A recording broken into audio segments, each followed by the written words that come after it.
Chapter 13. Cozy Corner. Vacation was over. The boys went back to school, and poor Mac was left lamenting. He was out of the darkened room and promoted to blue goggles, for there was nothing he could do but wander about and try to amuse himself without using his eyes. The state of mind which caused Mac to say rose in a desperate tone one day. "Look here, if you don't invent some new employment or amusement for me, I shall knock myself on the head, as sure as you live." Rose flew to Uncle Alec for advice, and he ordered both patient and nurse to the mountains for a month, with Aunt Jessie and Jamie as escort.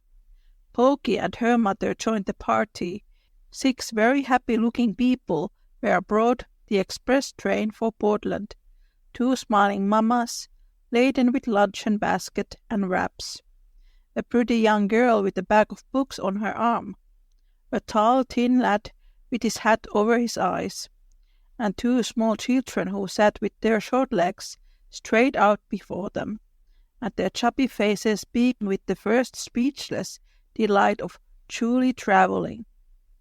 An especially splendid sunset seemed to have been prepared to welcome them, when, after a long day's journey, they drove into a wide, green dooryard, where behold, a red cow, 2 cats, 4 kittens, many hens, and a dozen people, old and young, were gaily disporting themselves.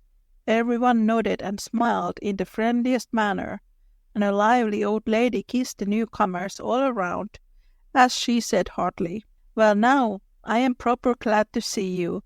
Come right in and rest, and we'll have a tea in less than no time, for you must be tired. Lizzie, you show the folk upstairs. Kitty, you fly round and help father in with the trunks, and Jenny and I will have the table all ready by the time you come down. They want to go and see the cats, and so they shall." The 3 pretty daughters did fly round, and everyone felt at home at once. All were so hospitable and kind, and Jessie had raptures over the homemade carpets, quilts, and quaint furniture. Rose could not keep away from the windows, for each framed a lovely picture, and the little folks made friends at once with the other children, who filled their arms with chickens and kittens, and did the honours handsomely. The tooth of horn called all to supper, and a goodly party, including 6 children besides the Campbells, assembled in the long dining room, armed with mountain appetites and the gayest spirits. It was impossible for anyone to be shy or sober, for such gales of merriment arose. They blew the starch out of the stiffest and made the saddest jolly.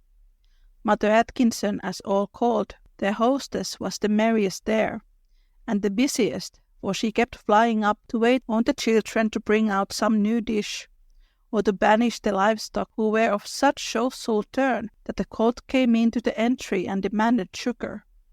The cats sat about in people's laps, winking suggestively, and speckled hens cleared the kitchen floor of crumbs as they joined in the chat with a cheerful clucking.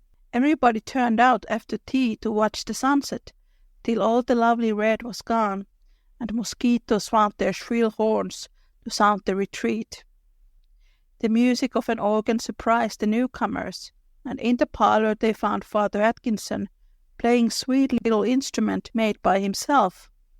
All the children gathered about him, led by the tuneless sisters, sang prettily till Pokey fell asleep behind the door, and Jamie kept audibly right in the middle of his favourite. "Coo," said the little doves, "coo," said she, all in the top of the old pine tree. The older travellers, being tired, went to lie low at the same time and slept like tops in homespun sheets on husk mattresses made by Mother Atkinson, who seemed to have put some soothing powder among them. So deep and sweet was the slumber that came. Next day began the wholesome outdoor life, which worked wonders with tired minds and feeble bodies. The weather was perfect, and the mountain air made the children as frisk as young lambs, while the elders went about smiling at one another and saying, "Isn't it splendid?" Even Mac, The slow coach was seen to leap over a fence as if he really could not help it, and when Rose ran after him with his broad-brimmed hat, he made the spirited proposal to go into the woods and hunt for a catamount. Jamie and Pokey were at once enrolled at the Cozy Corner, light infantry, a truly superb company, composed entirely of officers, all wearing cocked hats, carrying bags, waving swords or beating drums. It was a spectacle to stir the dullest soul when this gallant band marched out of the yard in full regimentals, with Captain Dove, a solemn, big-headed boy of 11, issuing his orders with the gravity of a general, and his Falstastian regiment obeying them with more docility than skill.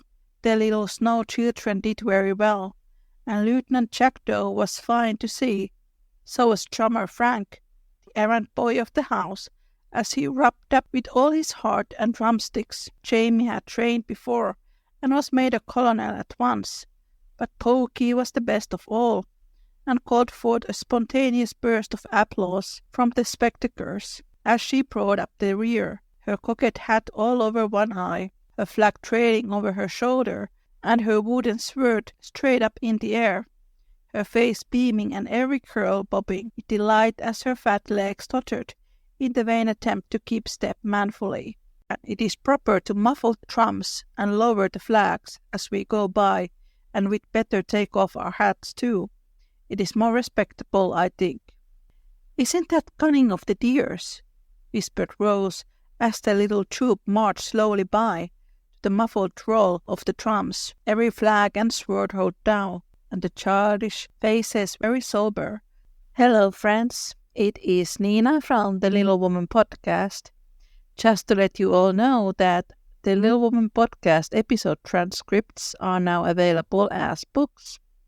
You can find them as paperbacks and ebooks. They are wonderful reading for all the fans of Louisa May Alcott. You can find all the links from the description. And now, back to the show. As the leafy shadows flickered over them. "Let's follow and see what they are after," proposed Mac, who found sitting on the wall and being fed with blackberries luxurious but tiresome. So they followed and heard the music grow lively when the graveyard was passed, and watched the company file into the dilapidated old church that stood at the corner of 3 woodland roads. Presently the sound of singing made the outsiders quicken their steps, and stealing up, they peeped in at one of the broken windows. Captain Dove was up in the old wooden pulpit, gazing solemnly down upon his company, who, having stacked their arms in the porch, now sat in the bare pews, a Sunday school hymn, with great vigor and relish. "Let us pray," said Captain Dove, with as much reverence as an army chaplain, and folding his hands, he repeated a prayer, which he thought all would know, an excellent little prayer, but not exactly appropriate to the morning, for it was, "Now I lay me down to sleep." Everyone joined in saying it, and it was a pretty sight to see the little creatures bowing their curly heads and lisping out the words they knew so well. Tears came into Rose's eyes as she looked. Mac took his hat off involuntarily and then clapped it on again as if ashamed of showing any feeling. "Now I shall preach you a short sermon, and my text is, 'Little children love one another.' I asked Mamma to give me one, and she thought that would be good. So you all sit still and I'll preach it. You mustn't whisper, Marian, but hear me. It means that we should be good to each other, and play fair, and not quarrel as this very day about the wagon. Jack can't always drive, and needn't be mad because I like to go with Frank, and Ned ought to be horse sometimes and not always driver, and Willie may as well make up his mind to let Marian build her house by his, for she will do it, and he needn't to fuss about it. No, Pokey, people don't kiss in church. Now you must all remember what I tell you, because I am the captain." Here Lieutenant Jack spoke right out in the meeting with the rebellious remark, "Don't care if you are, you'd better mind yourself and tell how you took away my strap and kept the biggest donut and didn't draw fair when we had the truck. You slapped Frank, I saw you, bawled Willis now, popping up his pew. "And you took my book away and hid it," added Annette, the oldest of the Snow trio. "I shan't build my house by Willis," put in little Marion, joining the mutiny. "I will this Dimmy." "And I tore up my hat, 'twas a pin picked me," shouted Pokey, regardless of Jamie's efforts to restrain her. Captain Doe looked rather taken aback at this outbreak in the ranks, but being a dignified and calm person, he quelled the rising rebellion with great tact and skill by saying briefly, "We'll sing the last hymn, 'Sweet, sweet goodbye.' You all know that, so do it nicely, and then we will go and have luncheon." Peace was instantly restored, and a burst of melody drowned the suppressed giggles of Rose and Mac during the latter part of this somewhat remarkable service.